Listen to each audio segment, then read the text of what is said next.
Good evening mga kamista at welcome back po sa ating channel at may pag-uusapan po tayo rito na nakakatawa dahil sa kanina lamang po ito nangyari mga an hour ago at mainit po yung pangyayari sa Senate Blue Ribbon Committee hearing tungkol po dito nga po sa flood control. Natatawa ako mga kamista kasi nagkaroon po ng hindi magandang reaction itong ating senador na si Senator Jinggoy Estrada sa biro. I don't know kung biro itong binitawan na ito ni Senator Marcoleta. Ito ba ay biro or ito'y sinadya niyang sabihin? Magkakampi pa naman tong dalawa na to. Magkaututan dila. Pero hindi ho naging maganda yung sinabi ni Senator Marcoleta dito kay Senator Jinggoy Estrada at siya nga po ay nainsulto. Bibigyan ko po kayo ng konting background kung paano po ito nangyari. Sa Senate Blue Ribbon Committee po ay nagkaroon po ng privilege speech itong si mag-asawang Diskaya, si Carly Diskaya at saka itong si Sara Diskaya. So noong turn na po ni Curly Diskaya para sabihin yung kanyang statement ay binanggit po niya lahat ng mga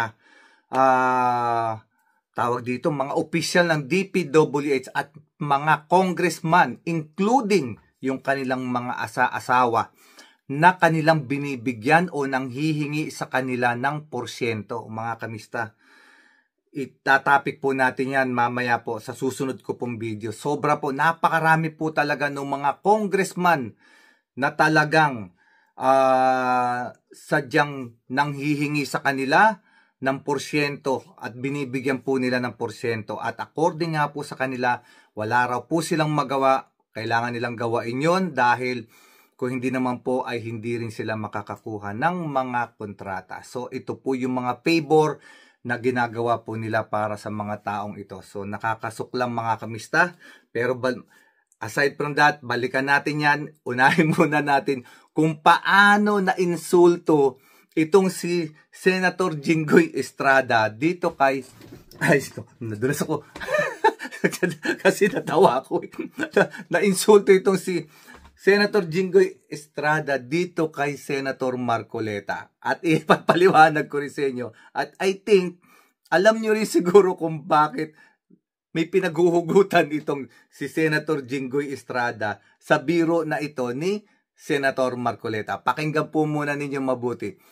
Tinanong ni Senator Jinggoy Estrada itong si Curly Diskaya kung meron daw po bang senador na involved. Kasi puro congressman at mga DPWH official at mga asawa ng congressman yung mga binibigyan nila ng pera at yung nanghihingi sa kanila. So ito ngayon yung statement naman ni Jinggoy. Senator Estrada. Mr. Diskaya, sa dami-dami mong binanggit na pangalan na kongresista, isa lang tanong ko, Senador, meron ba? Your Honor, wala po. Sigurado ka? Safe ka na? Sigurado po. I resent that statement, Mr. Chair. I resent that statement. Safe ka na. Diba? Safe na. Mr. Chair, I move that you strike off the record that Alam mo naman, biro lang naman yun eh. Wala yun. Mr. Chair? So, Senator ba to? Okay, ulitin natin ha. Pakinggan po ninyo mabuti ulit ha. Pakinggan nyo po mabuti yung sinabi ha. Isa lang tanong ko, Senador, meron ba? Your Honor, wala po. Sigurado ka? Safe ka na? Sigurado po. I resent that statement, Mr. Chair. I resent that statement. Safe ka na. Diba? Safe na. Mr. Chair, I move that... Narinig nyo mga kamista, meron pang nagsalita sa background na baliw. Kasi ganito yan mga kamista. Nagtanong si Senator Jinggoy Estrada kung meron daw po bang kasamang senador sa mga binibigyan niya. At ang sinabi nga po ngayon ni Carly Diskaya ay wala naman daw po. Kaya po, biglang nagbiro itong si Marcoleta. Oh, okay, safe ka na. So, ibig sabihin po nito ay baka po nagtawanan ng mga tao doon sa loob ng Senate hearing.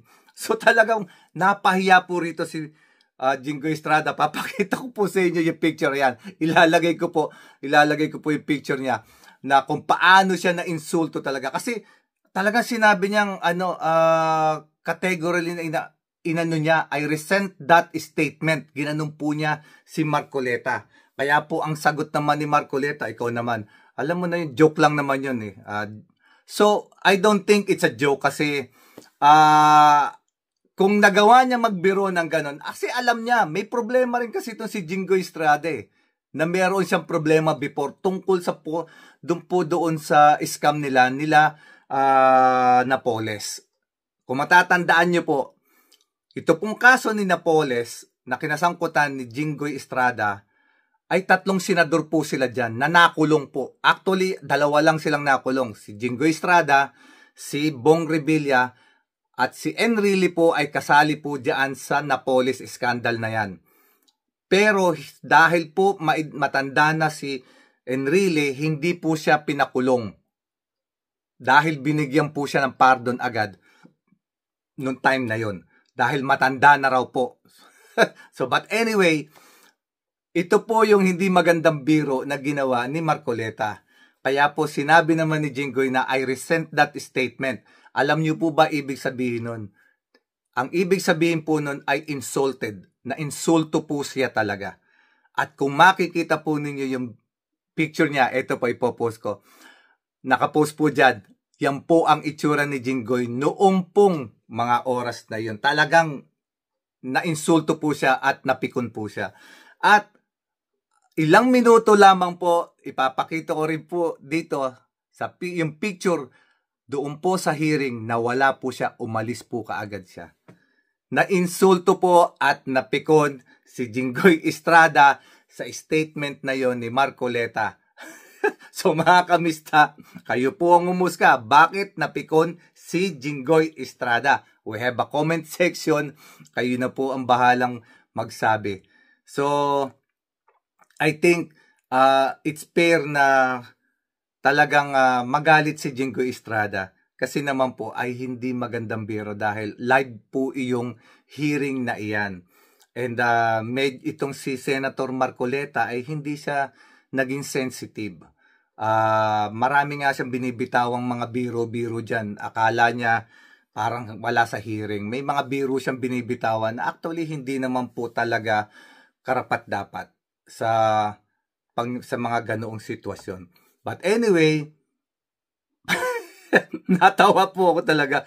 Nagmukha po mga kengkoy at nagmukha po talagang comedy yung hearing na yun ng mga oras na yun, mga kamista. Dahil po sa binitawang salita ni Marcoleta at talagang makikita po sa muka ni Jinggoy Estrada. Makikita dyan naman po talaga eh. Nandiyan po yung picture. Pinakita ko sa inyo. Ulit-ulitin na lamang po ninyo. Ibalik-balik nyo kung ano yung itsura niya. At yung picture, after that, na nawala na po siya sa upuan niya, na siya ay umalis.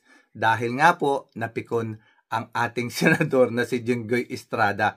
So mga kamista, marami pa po mga pangyayari na po pwede nating i-vlog. At isusunod ko po rito yung mga binitawan ni Diskaya na mga pangalan ng mga congressman at sinabi niyang yung congressman, yung asawa nila ay involved din sa mga panghihingi at pagtanggap ng pera. So mga kamista, talagang napakalalim. At nga, meron din po silang, sa statement nilang ito ay nagpapahayag sila na mag-turn state witness daw po sila. Yun po ang kanilang sinasabi. So willing na po silang magsalita.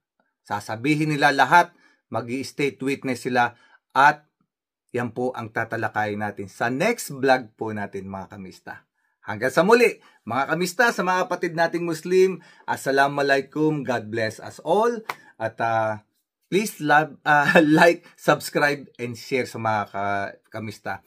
Kung hindi pa po kayo subscriber, paki-subscribe po. Maraming pong salamat. See you next time.